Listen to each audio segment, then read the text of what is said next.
Today in the town of David, a Savior has been born to you. He is the Messiah, the Lord. This will be a sign to you. You will find a baby wrapped in cloths and lying in a manger. Luke 2:11 through 12.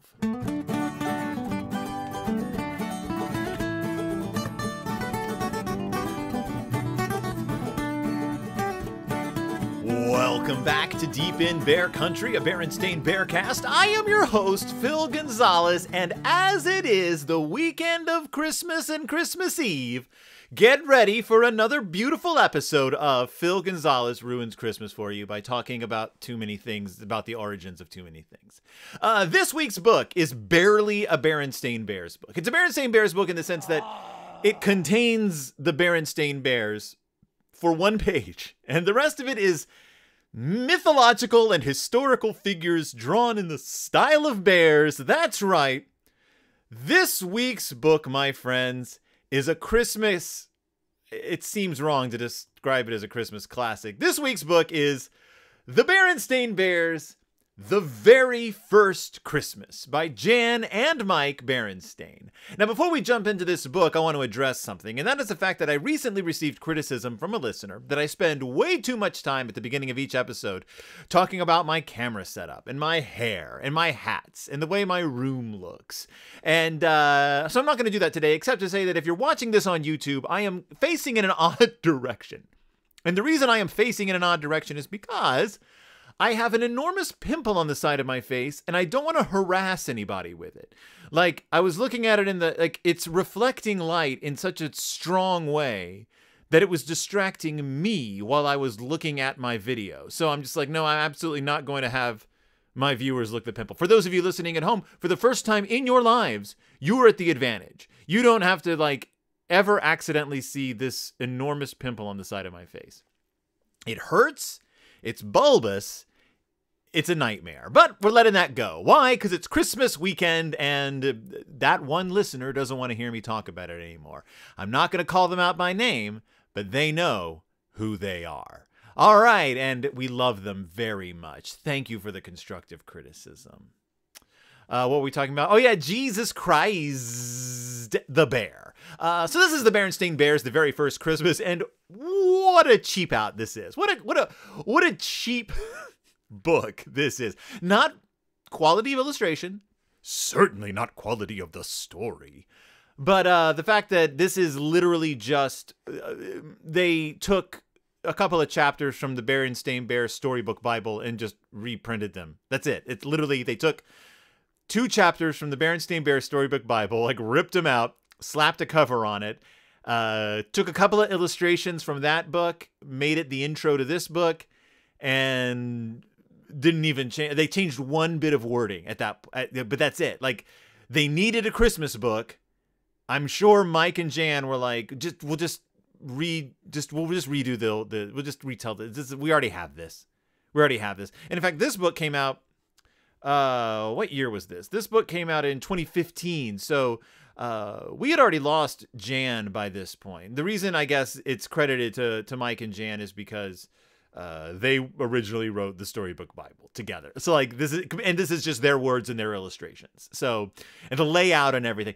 The only thing that's changed is a little bit of wording at one point that gets changed, not for any reason other than I assume just clarity. It's a little vague, and if you're reading it to a kid, I can see them being like, wait, what do you mean? And the other thing that's a little vague is, a little different is they take some words from one page and just move them to the next just for spacing reasons. And you lose the heading of the beginning of the next chapter because this isn't divided into chapters. They just mush it all together. Speaking of mushing it all together, that's what we're really going to focus on today. We're going to focus on the mushing, the mishmush, the mash of the story that we're covering. But what is the story that we're covering? Well, let's take a look into Bookland, Pennsylvania, where the Berenstain Bears exists. Join me there, shall we? Shall you? You shall. You have no options. Here we go. Hey, so this is a book about a bear reading a book. This is the entire plot of this book is The Cubs want Papa to read them something, and so he reads them the story of Jesus. Soak it in, folks. This is the only time you're going to see the Bear family. There's a picture of Papa Bear. On his lap sit Brother Bear, Honey Bear. Oh, no, wait. Honey Bear is sitting on his lap. Brother and sister to either side of the easy chair. And he has in his hand the storybook Bible. Like it would literally a copy of the Berenstain Bear storybook Bible.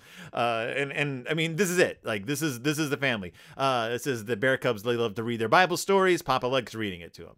It's Christmas Eve. He's like, time to get ready for bed. Want me to read you a story? And then Brother's like, how about the story of the very first Christmas? And he's like, the very first Christmas it is. That's it. The end. That's the end of the plot. There is no more story. They never even show back up at the end. So enjoy and say goodbye, because like Christ, they have been assumed into heaven, I guess. You'll never see them again. Unless you believe you'll see him again. But clock is ticking. So what is this book? Like, why am I even bothering covering this? I'm not a biblical scholar. I don't know Jiminy Jack about anything, but I love talking about everything. And this book got me wondering. Like, so what, growing up, as if you know me, if you've listened to this show, you know that I grew up with no religious upbringing, except I was very much exposed to religion culturally, just sort of by osmosis. Like, there was never any like education about it because we were just expected to be it. That's the way things work in like generic Christianity. If you want to know what it's like to be a generically Christian person, you don't do anything. You just, because most of American society is just built around it. So you don't have to even think about it. It's kind of like Thomistic synthesis. Like the symbology is the belief. There's no difference between what you see and what you experience. The communion wafer isn't standing in for Christ's body. The communion wafer is actually Christ's body, and the ritual is not standing in for the gospel. The ritual is the God. Like, it is the God. You are actually literally taking it into your body. That is what living as a generic American Christian is. You are it. It just is it. You look around and that's what you see, and that you don't even have to go to church because the world is your church as far as you're concerned. Is Jesus exist? Why not? He's on TV all the time. Hell, the Pac-Man celebrating Christmas in 1983. Of course he must exist. Christianity must be correct. Why else would we have so many Rankin Bass specials? That's the way it is to be a generic American Christian. It's not like that in every part of the world. There's places that are like predominantly Christian, but you still got to go to church. Like, but American Christianity, you don't have to do anything else. In fact, even if you are an atheist who's not raised anything, who grew up in a cave raised by wolves, people will be like, you go to church or anything? You're like, no, I don't know what a God is. They'll be like, okay, well, you're just Christian then. Here's a Christmas carol. Enjoy it. So the reason I bring this all up is because I grew up not on the Bible, I grew up on Bible stories, which, as we are about to discover, frequently have very little to do with the actual Bible. They are lifted wholesale from the Bible and presented to children as stories that stand on their own, as opposed to stories that are supposed to like be part of a grander narrative. And even if you have like a big book of Bible stories that are told in roughly chronological order, they're still so siloed because they usually eschew all the connective material that you could be forgiven even if you read a book of 100 Bible stories to not understand how it's all supposed to piece together. Whereas if you read the Bible itself, if you read the Torah, if you read the Gospels, if you read the genealogies, if you read all the way up through until the Apocalypse, you will see, well, I guess it depends on which apocalypse, the apocalypse of Daniel, the apocalypse of John, which apocalypse. If you read all these stories closely, you can be like, okay, they all tie in. They're all quoting each other. They're all referencing back and forth to each other. They're all referencing back and forth to things that we don't even know what they're referencing back and forth to because we lost those books. But just remember that like a canonical set of Bible books wasn't, at the time that most of these books were written, there was no actual people were fighting over canons. Like they were not fighting like cannons, like cannons, but like they were fighting over what was canon.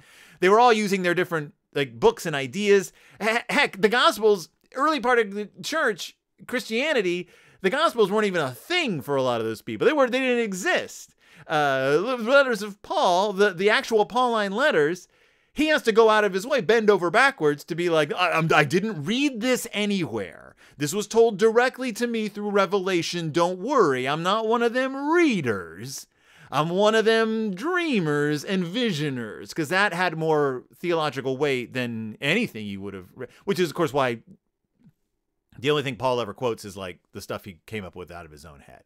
Because he didn't have this stuff. As far as Paul was concerned, Jesus was a whole different thing than like what we're about to get into today. Jesus was not a little baby boy who grew up in town and talked to people. Jesus was like this. I mean, it's up for interpretation, but like a lot of evidence points to the fact that Paul may or may not have even known about any of this.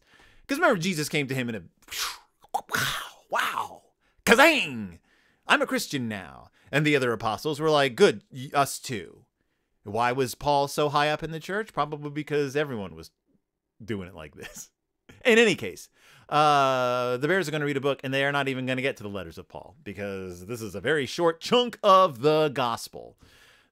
The Gospels, not all of them, just a couple. Oh, wait. First, we should go back, because what are we even talking about here? What are we doing here? What are we talking? Are we talking a whole gospel here? No, we're talking the infancy. The nativity. We're talking the nativity, not even the childhood of Jesus, just the nativity. The birth of Jesus is what people claim to be celebrating when they celebrate Christmas. The birth. Not even that big a deal. So not even a big deal, biblically speaking, Christianity speaking, that only two of the Gospels, there's 4 Gospels, if you remember correctly, only 2 of them, Matthew and Luke, mention this story at all. The other ones jump right into the really important part, which is like the John the Baptist stuff, like the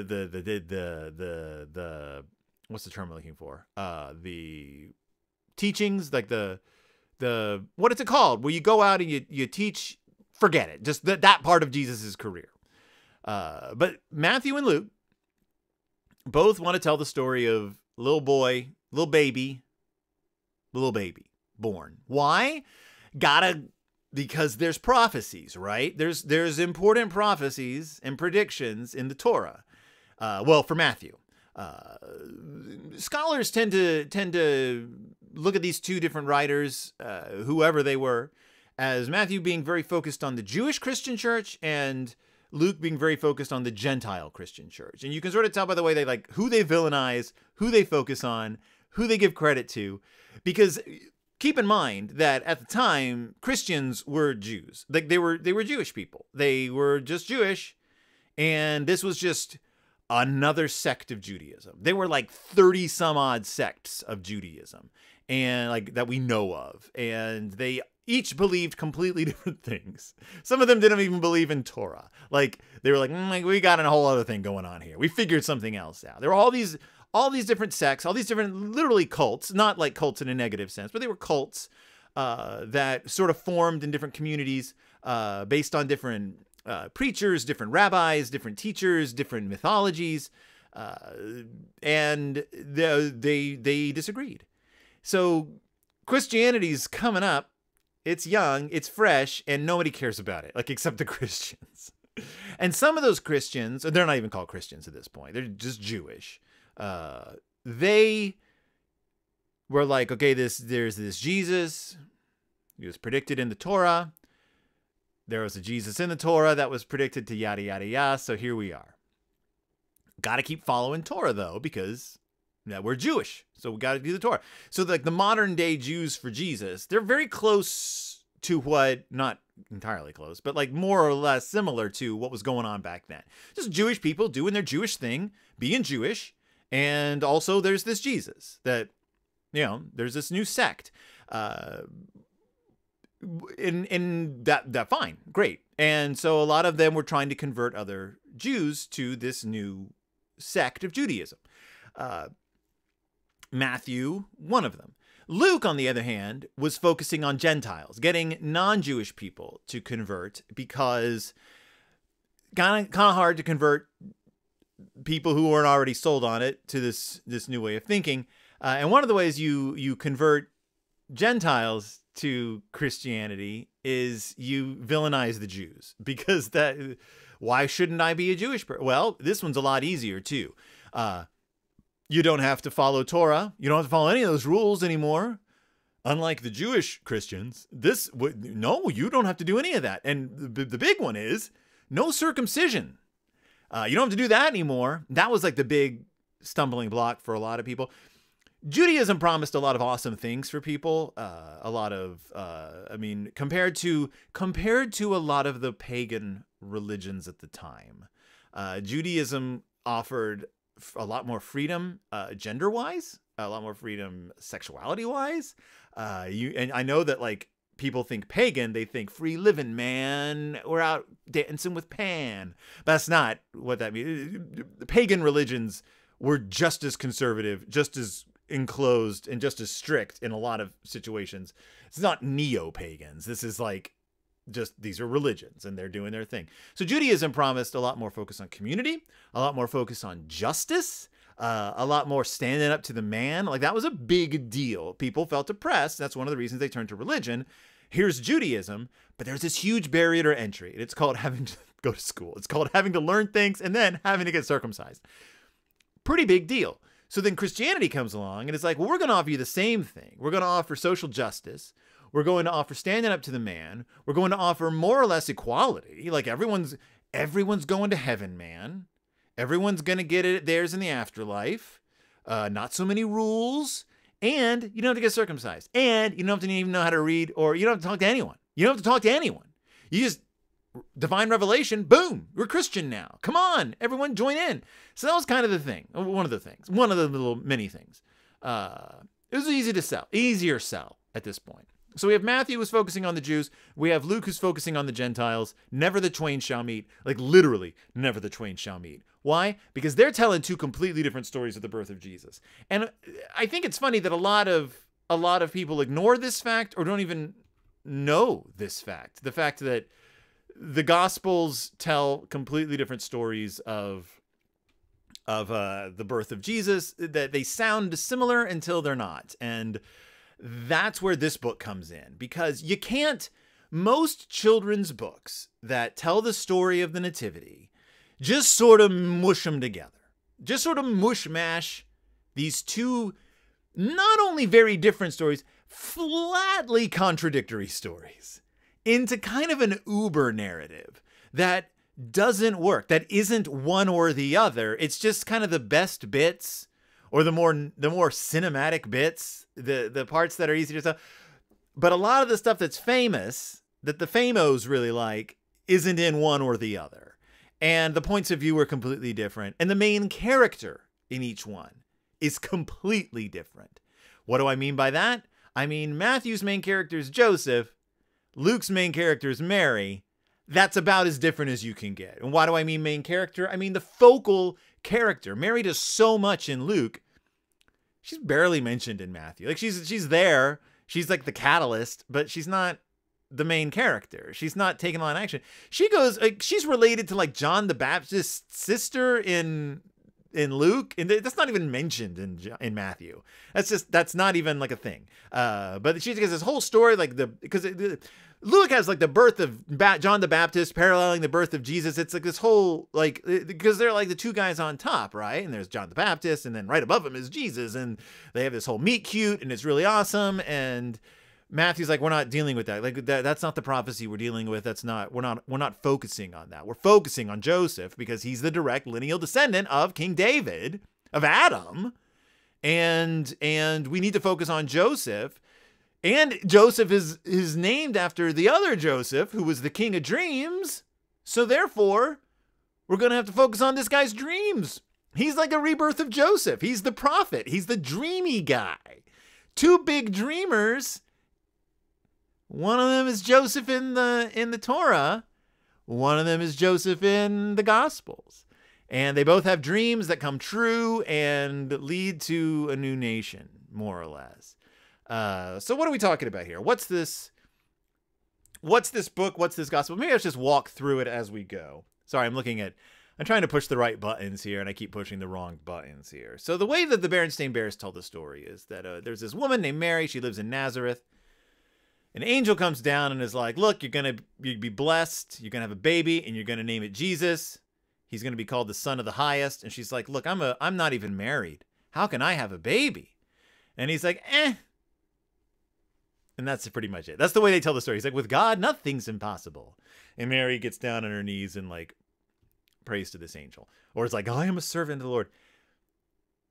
That's the more or less. I just realized that I didn't put the actual book up. So let me just run through this again real quick. It's literally two pages. I've got a lot going on. I've got a lot going on. So yeah, so the angel comes to Mary and is like, you're going to have a baby. It's going to be named Jesus. She's like, I'm not even married. And he's like, don't worry. God can do anything. And she's like, I am a servant of the Lord. This isn't really what happens in either version of this story. So this version of the story says that there's this woman named Mary in the city of Nazareth. And that's based on the fact that in the Bible, it says that they refer to Jesus as a Nazorian at one point, which was kind of like retrofitted into him being from Nazareth, which isn't like you wouldn't. There's just a lot going on. That's not what you would call a resident of Nazareth. Nazorian could have meant something else. Could have meant, there's a lot of like different ideas of what it could have meant, but the writers were like, I guess he's from Nazareth. I guess that makes sense. To be like, Joey's a Boston. He loves eating Boston baked beans. And they're like, I guess he's from Boston. Like, that's kind of like the same thing. Like, oh, these words are the same. I mean, I guess Boston baked beans are named after the actual Boston. I don't know. In any case, it doesn't mean he's from Nazareth. It doesn't necessarily mean he's from Nazareth. But in any case, Mike and Jan go a long way to pointing that out. Whereas in the Gospel of Matthew, kicks off in Bethlehem. Gospel of Luke kicks off in Nazareth, and they go to Bethlehem. Now, here's the thing. Gospel of Matthew firmly establishes this takes place in Bethlehem of Judea during the time of King Herod, right? Not the King Herod you're thinking about, not the song and dance Herod, the other Herod, another Herod. There's so many Herods in the Gospels, but during the time of King Herod. Luke starts it off in Nazareth and says that they have to journey to Bethlehem during a census under the Emperor Augustus and Quirinius, the governor of Syria, which that doesn't make any sense because that establishes, so King Herod, the Herod they're referring to, Herod the Great, died in 4 BC. The census of Quirinius historically took place in 6 CE. So there's a 10-year gap there. Remember that, because you can't have one and the other. And the only way to justify those is to make up facts, to redefine what it means to be a governor, to redefine what it means to be Herod, to redefine what it means to die. Like there's people who bend over backward to try to justify these two things. They're unjustifiable. These two authors were telling 2 different stories for 2 different reasons and setting Jesus' birth in 2 different places to justify several different prophecies, several different things mentioned that their different audiences were going to expect to be fulfilled. So just keep that in your mind. Quirinius, Herod, totally different things. There's a lot to look into too about like, I think it's like Judea and like what it meant to be a governor at the time and where that like, it wouldn't have made a Roman census wouldn't have made sense in areas that were not actually controlled by Rome. You were a governor of an area because it wasn't directly controlled by Rome. It was just like sort of an offshoot, like a branch of Rome, but it wouldn't have been subject to a census. There's a lot going on there. In other words, the gospel authors were doing a lot of like creative thinking in order to fit things into expectations of the readers in order to make Jesus fulfill these various predictions and prophecies. In any case, the big thing I'm going to point out here, though, is that in Matthew, in Luke, an angel comes to Mary before she conceives, and he's like, "Hey, you're going to give birth to a baby, and you're going to give birth to the baby, and it's going to be called Jesus." Well, he doesn't really say, does he say Jesus? Let me just see. Gabriel. Well, Gabriel. Sorry. Yeah.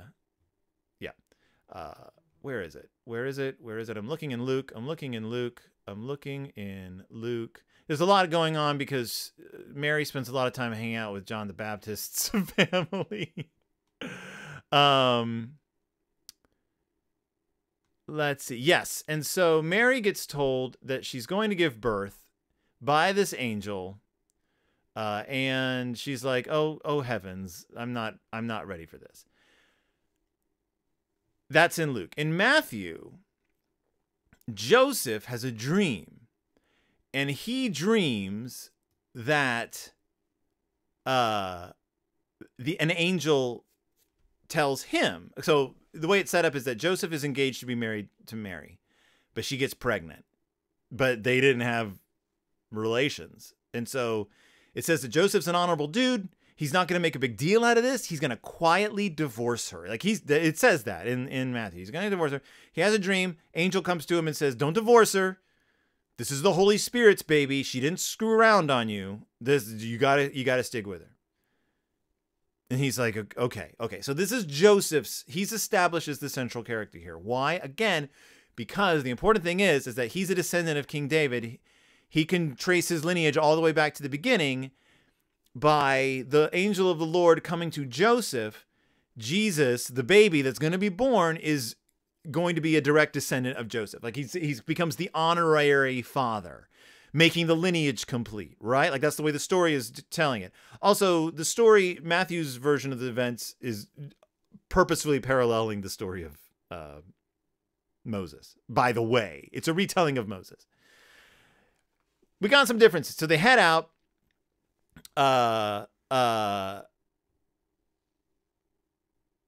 Two different groups of people are alerted to the birth of this new baby, right? Let's take a look and see what happens in the Berenstain Bears book. Make sure I'm on the right thing. Yeah, I'm on the right thing. So they head on out. This Mike makes sure and points out that there's a census going on. Everyone in the Holy Land has to be counted and put on a list. So you got to go to your hometown to be counted, or the hometown of the guy, the head of household, I guess, is how it works. This also is nonsense. This is not a thing. It wouldn't have made any sense. Can you imagine if a census? Can you imagine what this would do to like the local economy if every single person had to pull up stakes and travel to their land of birth in order to be counted for no reason? Like, we're not trying to figure out who lives, like, I think the point of a census is to figure out who lives where. This could be for tax reasons. Doesn't make any sense. It just doesn't make sense. Can you imagine if everyone had to go to their hometown just so they can stand in line and be counted? Doesn't make sense. Any case, they have to get them to, this is Luke's way of getting them to Bethlehem, because it also says that Jesus was born in Bethlehem, but also that he's a Nazarene. So they have to, like, he's finagling the story in order to make everything line up. Even though Mary is great with child, they're riding in on a donkey. Here we go. They have a baby. Now, there's a lot of contradictions and discussion over where Jesus was born. There's several places that claim to be the birthplace of Jesus.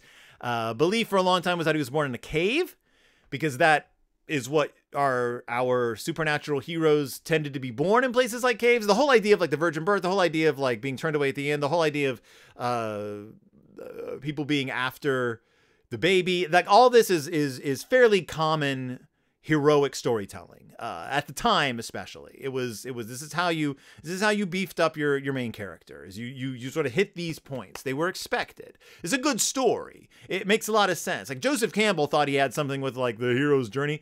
That's nothing. This was the original hero's journey as far as like your religious iconic leader. This is, going like to Romulus, like had the same deal going on with him. Like, and there's many parallels between all these different characters, including Jesus, throughout this story and throughout the Gospels, depending on who's writing it and what story they're trying to tell.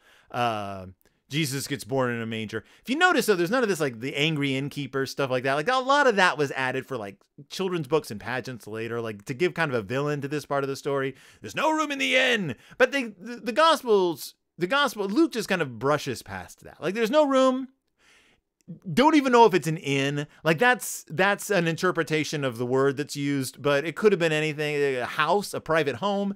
Could have been just someone. People were like, is there any place for us to stay? She's pregnant. She's going to have a baby. And they were like, I mean, I got a pretty nice barn. And they were like, great. You know what? We've been traveling for days. We're on the back of a donkey. Right now, a barn, it's probably that era's equivalent of like a La Quinta Inn. Like, it's not great, but you got a place to sleep and have a baby surrounded by animals, just like in a La Quinta Inn.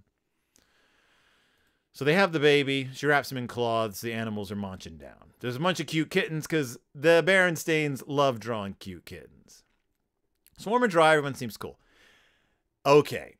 So the next picture is one of the most famous pictures in Berenstain Bear history. It is the shepherds watching their flocks when the angels come to them and tell them to be not afraid. Look at our biblically accurate angels. Ladies and gentlemen, we have an actual wheel of angels. We have a wheel of angels appear in the sky, form a giant wheel in the sky of bear angels, which I love. I adore the bear angels, freaking out the shepherds. And the shepherds, they look afraid. Like, they genuinely look terrified. There's this thing floating in the sky, and it's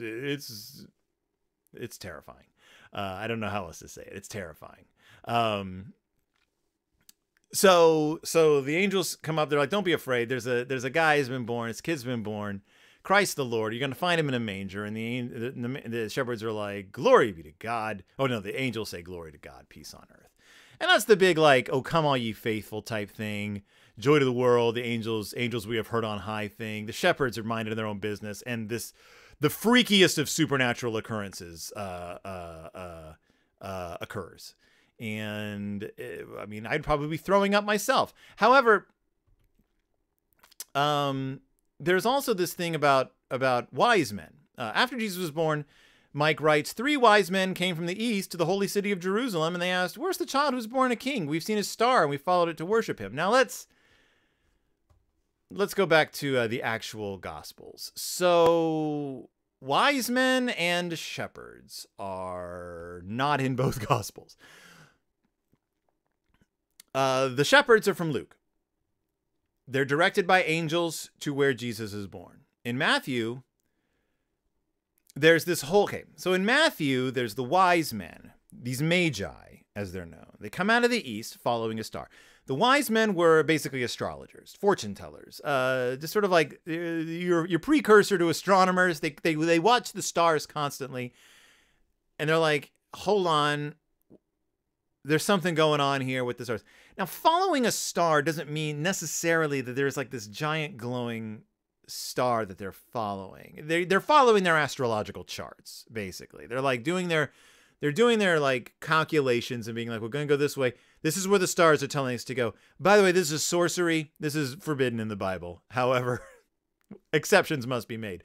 Also, there's not 3 wise men. There's just wise men. They just show up and they find Herod. And they're like, hey, we're doing the math here. And it's saying that there's a kid who's been born around here who's going to be the king of the Jews. And Herod's like, I can't have that. Like, that's what? No, wait, what? Absolutely not. Go find this kid. And so the magi, the wise men, they head off. They follow their charts. They follow the stars. They find Jesus. At this point, he's not in a manger anymore, by the way. This is much later. Like, he's been born. They do the math. They travel from the east, find Jesus. There's not 3 of them. They do bring him gold and frankincense and myrrh. It's not like one wise man is like, here's my gold. And one of them's like, here's my frankincense. No, they just, amongst other things, the big deal is that they've brought gold and frankincense and myrrh. Why? Because one is gold, but you're a king, you're crowned king. Here's your gold. Is frankincense the thing you anoint a king with, and then myrrh is like you anoint a dead body with? Basically, the point is we're giving you, it's symbolic. We're giving you things to say you're the king, but also that you are a walking dead man. Like, you're a corpse. You're going to be sacrificed. Sorry to tell you this about your kid. It's symbolic. What do the Magi bring in Luke? Nothing. They're not in Luke. Why? Because Herod's not a part of this story. Why? Because we're dealing with something totally different here. We're dealing with the census. Quirinius. We're not dealing with Herod. He's not in it yet. But it is a big difference. Herod is like, we got to find this baby. Just kill all the newborns. Kill all the newborns. That worked out really well in the Moses story, remember? Worked out really well. So where were we? Sorry, I got really excited. So everyone's like, hey, the new king is born.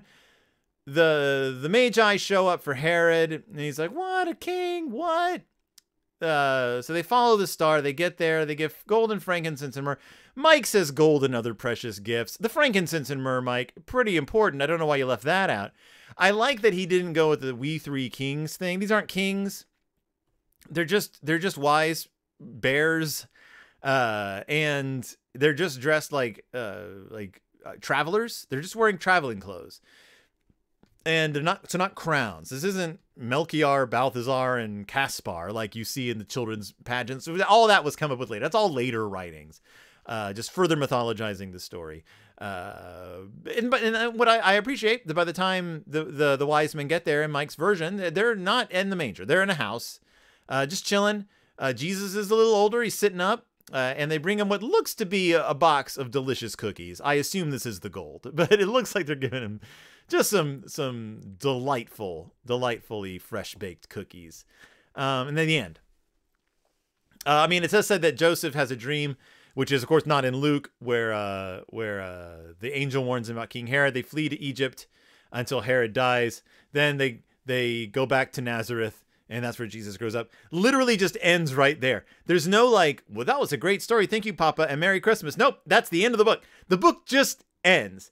Last page, you see Joseph sleeping, having another dream. Why? Because the Bible, the storybook Bible actually does go on. Like, it goes on with the rest of Jesus' story.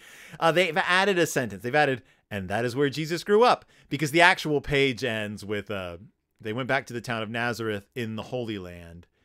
And so this is Matthew. In Matthew, the family flees to Egypt, and then they return after Herod's death. And in Luke, it goes into Jesus's like early childhood, his being presented at the temple, his childhood in Nazareth, but none of that carries over. None of that is from Matthew.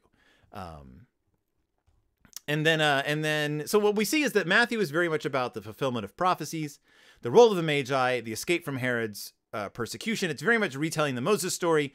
It's very much setting up for Jesus to be the sacrificial lamb.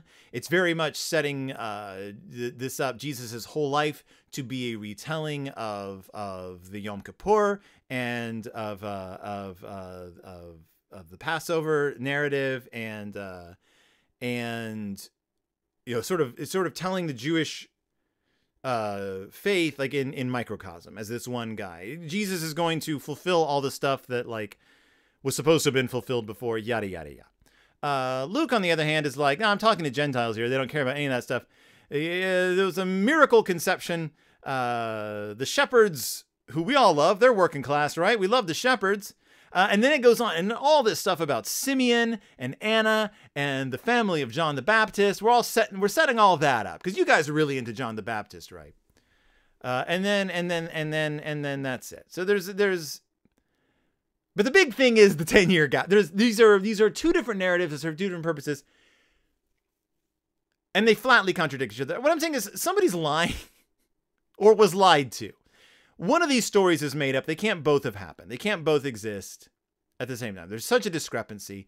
I'm not trying to pick this apart to be like, you see? I'm just saying that when you take these two stories, okay, here's my point. Here's why I get it worked up about it. I'm very excited about it. When you take these two separate stories that have two different audiences in mind, two different points, two different arcs, two different protagonists, and you just kind of cram them together and try to like make like a greatest hits out of them, you get a narrative, but you lose the narrative, you lose the point, you lose the message. And I can see where you can be like, well, I don't want kids to be like be faced with these two contradictory stories, to which I say, give kids the contradictory stories. Write a book of the first Christmas that tells both versions, that says, you know what? The Bible has two different, they're going to find out sooner or later. Start them off young and be like, the Bible has two different versions. Why? Because the writers were writing to different people. And if the kids are like, well, then which one's true? If you are the kind of parent who is like, I don't want to get into all that with my kids, tough. That is, kids, your kid's gonna find out on the streets, if they don't find out from you, that the Gospels flatly contradict each other left and right, were written at different times by different people who had different ideas about what Jesus was. And this is the beginning. You may as well start them off with the truth. But I don't want my child to question their faith. I don't want my child to question the accuracy of these stories. I don't want my child to question the truth of these stories. Tough. That's part of religious education, man. And if your kid ends up being like, I don't buy it, your kid ends up being like, I don't buy it. We're talking religion here. We're talking the birth of not only this character, Jesus, we're talking the birth of a movement, the birth of a revolution, the birth of a new religion, of a new sect, of a new cult that was in its birth, still in its birth pangs when these stories came out, was still trying to figure out what it was. And, unfortunately for us, unfortunately for people who love to learn about this stuff, to read about this stuff, once they codified what they considered to be the main stories, anything that contradicted those, that brought him too much into question, they just got rid of. There's so many gospels, so many infancy narratives, so many nativity narratives that we just don't have anymore. Because people believe different things, and were pursuing, Christianity could have branched off in so many directions, but, certain emperors became Christian, and, certain kings decided this was the truth, and then they put a rubber stamp on it and said, this is it. Here's what it is. But at the time, they were still trying to figure things out. And that's what we're seeing here, is two people with different goals, different ideas, trying to figure things out. And whether or not you believe in any of this, whether or not you're Christian or not, I find it fascinating, because it's a peek into the heads of people. It's a peek into, I don't find divinely inspired text fascinating, but I do find human written text fascinating, because people are people. And as they say, one of my favorite sayings in the world is, the thing about people is that people have always been people, right? And we've always been people. We've always acted like people. We've always done the same weird things that people do. And to me, the Gospels and the letters of Paul, particularly the weird novel that is the Acts of the Apostles, all of that is just so much about people being people and trying to figure out the way the world works, trying to figure out what they want people to know, and trying to navigate starting a new religion. So that's it. This is my very un-Christmassy Christmas episode.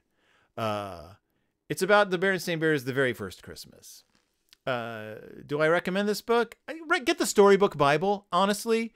This is in it, and you can read it from there. I think the Storybook Bible is better. It's big. It's hardback. It's a nice big format with beautiful illustrations. I'm never going to just cover the Storybook Bible, because it would literally be 18 hours long and just me like poring over like texts and people's graduate theses and like books about the stories, and I don't have that kind of time. But do your own reading. Do your reading. Do your research, read graduate theses. I love graduate students because they write from the heart and they do a lot of hard work. And then you can write to them and say, hey, I read your graduate thesis because I do a show about cartoon bears. And I wasn't able to use really much from it, but I just wanted you to know that I read it. You know what people love hearing? That some rando read their thesis. I've discovered that. In my research for It's Del Toro Time, in my research for Pizza Toast, I've read graduate theses from far and wide. I've read papers written by just college professors who just, publish or perish. So they publish, and then I read it, and I'm like, I just want you to know that we have this goofy little podcast, and I used some of the information from your thesis or your paper or this like random publication that you wrote 5 years ago. And I just wanted to say thanks for the hard work. And boy, oh boy, do they love knowing that somebody out there is reading their stuff. So, yeah, so that's it. So that, I guess that's the Berenstain Bears, The Very First Christmas by Jan and Mike Berenstain. It's cute. Maybe buy it. The cover's nice. It looks good. It's got some beautiful, it's cute. It's cute. It's got Jesus in it. He's a bear. What What else do you want? It's got the ring of angels. Read it. This is the last time you're going to hear from me before New Year's, right? 7, 8, 9, 10, 11, 12. No. When's my next episode? If this is a Saturday before Christmas, then my next episode is the 30th. So you will hear me before the New Year. I'll do something for New Year. How about that? How about that? Otherwise, thank you so much for joining me. Thank you so much for listening. This went on a lot longer than I thought it was going to. I thought I'd be in and out of here in 15 minutes. Boy, was I wrong. But thank you so much for joining me. Thank you so much for putting up with the weird angle I'm at today. If you celebrate Christmas, have a good one. If you don't, have a good day. We're going to go see The Boy and the Heron. So that's our Christmas day. Otherwise, thank you so much for joining me. Thank you so much for listening. And I'll see you all next time deep in Bear Country.